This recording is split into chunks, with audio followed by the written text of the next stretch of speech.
On the 21st of March 1960, when Desmond was 28, South Africa exploded in violence.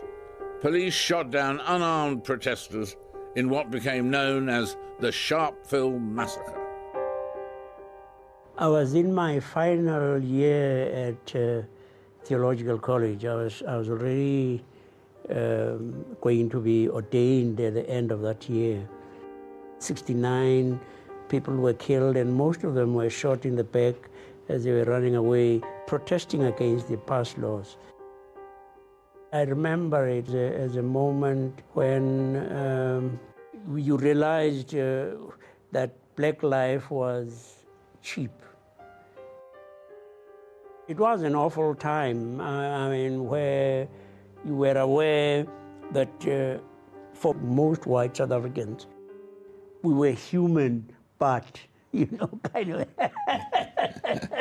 They are human, but, they're not very clean, are they? They're not very clever, are they? They steal, don't they?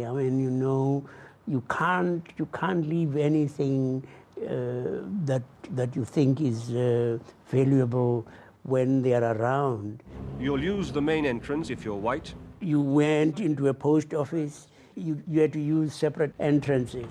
We'd just come back from England with our youngest child. We had 4 children. The youngest was born in London.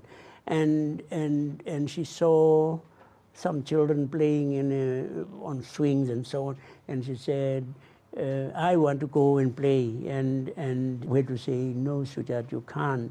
And she said, but there are other children playing. And it was incredibly difficult. Difficult to explain. It really just made you feel, I wish the ground could open and swallow me up. How do I tell my child that, yes, you are a child, but you're not a child like those other children who are on the swings, on the roundabouts? We lived in ghettos. Black children were also getting government school feeding.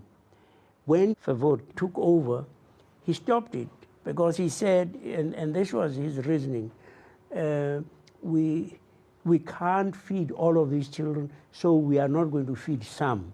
It's a bizarre thing, to say, no, we're not going to try and cure any people who have TB because we can't cure all of them, so we will cure none. That is bizarre in the extreme.